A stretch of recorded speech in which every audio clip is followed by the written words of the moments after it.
Naruto, இந்த ஒரு பேரை கேட்டாலே போதும் நம்மில் பலருக்கும் உடம்பு சிலிர்த்துப் போகும். ஒரு சாதாரண கிராமத்து சிறுவன், யாருமே மதிக்காத ஒரு அனாதை, எப்படி ஹோகாகேவாக மாறினான் என்பதுதான் நருட்டோவின் கதை.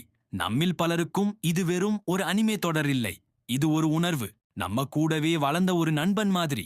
சின்ன வயசுல டிவியில நருட்டோவை பார்க்க ஆரம்பிச்ச நாம இன்னைக்கு வரைக்கும் அதோட தாக்கத்திலிருந்து வெளியே வரவே இல்ல.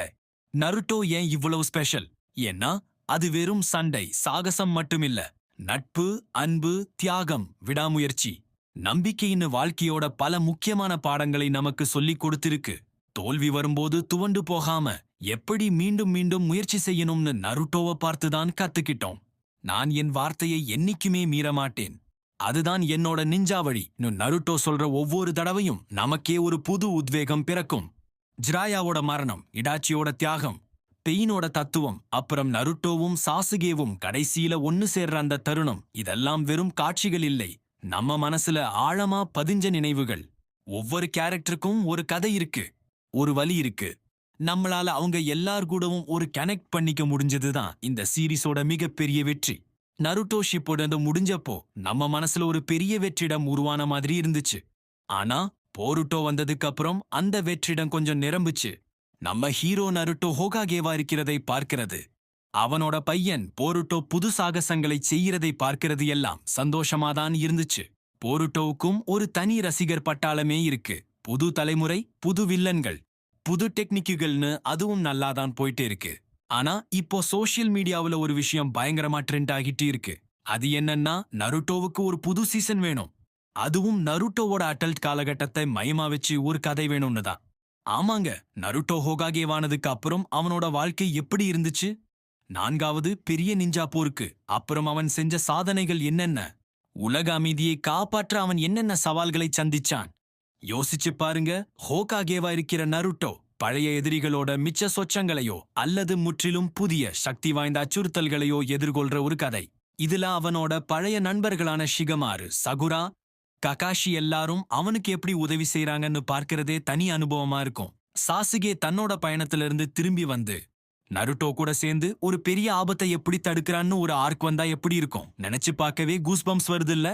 இப்படி ஒரு சீரீஸ் வந்தா அதுல நாம நருட்டோவோட இன்னும் முதிர்ச்சியான, சக்தி வாய்ந்த வடிவத்தை பார்க்கலாம். நைன் டெய்ல்ஸோட அவனோட உறவு எப்படி இன்னும் வலுப்பெற்றுச்சு, சேஜ் மோடுல அவன் இன்னும் என்ன புது டெக்னிக்குகளை கத்துக்கிட்டான், அவனோட அனுபவமும் ஞானமும் அவனை எப்படி ஒரு சிறந்த தலைவனா மாத்துச்சுன்னு காட்ட இது ஒரு சூப்பரான வாய்ப்பா இருக்கும்.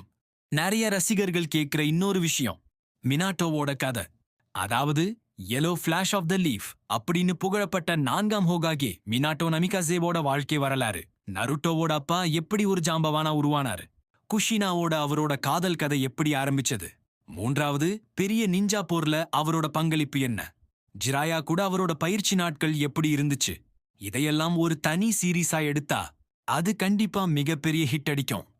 மினாட்டோவோட ராசங்கன், ஃப்ளையிங் ரைஜின் டெக்னிக், இதையெல்லாம் முழுசா ஒரு தொடர்ல பார்க்கறதுக்கு யாருக்குத்தான் ஆசை இருக்காது. இன்னொரு பக்கம் அகாட்சுகி அமைப்பு உருவான கதை, பெயின், கொனான், இடாச்சி, கிசாமேன்னு ஒவ்வொருத்தரும் எப்படி அந்த அமைப்புக்குள்ள வந்தாங்க, அவங்களோட நோக்கம் என்னவா இருந்துச்சு, அவங்களுக்கு பின்னாடி இருந்த உண்மையான சூத்திரதாரி யாருன்னு நமக்கு தெரியும்னாலும் அந்த அமைப்பு எப்படி கொஞ்சம் கொஞ்சமா வளர்ந்து உலகத்துக்கே ஒரு பெரிய அச்சுறுத்தலா மாறுச்சுன்னு ஒரு ஸ்பின் ஆஃப் சீரீஸ் வந்தா அதுவும் செம த்ரில்லிங்கா இருக்கும். ஆனா இப்போதைக்கு எல்லாரோட மனசுலயும் இருக்கிற ஒரே ஆசை, நருட்டோவோட கதை தொடரணும். போருட்டோ ஒரு பக்கம் இருந்தாலும் நம்ம ஹீரோ நருட்டோவை மையமா வச்சு ஒரு கதை வந்தா அது பழைய ரசிகர்களுக்கு ஒரு பெரிய ட்ரீட்டா இருக்கும். நருட்டோவும் சாசுகேவும் சேர்ந்து சண்டை போடுறதை, பழைய டீம் 7 மறுபடியும் ஒன்னு சேர்றதை பார்க்கறதுக்கு கோடிக்கணக்கான ரசிகர்கள் காத்துக்கிட்டு இருக்காங்க. இப்போ போருட்டோ மாங்காவுல நடக்கிற விஷயங்களை பார்த்தா கதை ரொம்ப சீரியஸா போயிட்டு இருக்கு. நருட்டோவோட நிலைமை, கவாக்கியோட செயல்கள்னு பல அதிர்ச்சிகரமான திருப்பங்கள் நடந்துகிட்டு இருக்கு. இதனால நருட்டோவோட எதிர்காலம் எப்படி இருக்கும்னு ஒரு பெரிய கேள்விக்குறி இருக்கு. ஒருவேளை இதையெல்லாம் சரி பண்ணி நருட்டோவை மீண்டும் முழு பலத்தோட கொண்டு வர்ற மாதிரி ஒரு கதைக்களம் அமைஞ்சா அது ரசிகர்களுக்கு மிகப்பெரிய கொண்டாட்டமா இருக்கும். இந்த ட்ரெண்டிங், இந்த கோரிக்கை எல்லாம் நருட்டோ மேல நாம வச்சிருக்கிற அன்புனாலதான். அந்த ஆரஞ்சு ஜாக்கெட் போட்ட சிறுவன் நம்ம மனசுல ஒரு ஹீரோவா எப்பவுமே இருப்பான். அவன் கதை முடிஞ்சிடக் கூடாது, அது தொடரணும். புது சவால்கள், புது சாகசங்கள், புது வெற்றிகள்னு நருட்டோவோட பயணம் தொடர்ந்துகிட்டே இருக்கணும்னு தான் நாம எல்லாரும் ஆசைப்படுறோம். இத நீங்க எப்படி பாக்குறீங்க? நருட்டோவுக்கு புது சீசன் வந்தா அதோட கதை எப்படி இருக்கணும்னு நீங்க நினைக்கிறீங்க? ஹோகாகே நருட்டோவோட கதைய பார்க்க ஆசைப்படுறீங்களா? இல்ல மினாட்டோவோட ஸ்பின் ஆஃப் பார்க்க விரும்புறீங்களா? இல்ல அகாட்சுகியோட கதை தான் பெஸ்ட்னு நினைக்கிறீங்களா? உங்க கருத்துக்களை மறக்காம கமெண்ட்ல சொல்லுங்க. நம்ம எல்லாரும் சேர்ந்து இந்த கோரிக்கையை இன்னும் வலுவாக்குவோம். Naruto for ever. இந்த வீடியோ உங்களுக்கு பிடிச்சிருந்தா லைக் பண்ணுங்க, ஷேர் பண்ணுங்க, நம்ம சேனலுக்கு மறக்காம சப்ஸ்கிரைப் பண்ணுங்க. அடுத்த வீடியோவில் சந்திப்போம். நன்றி.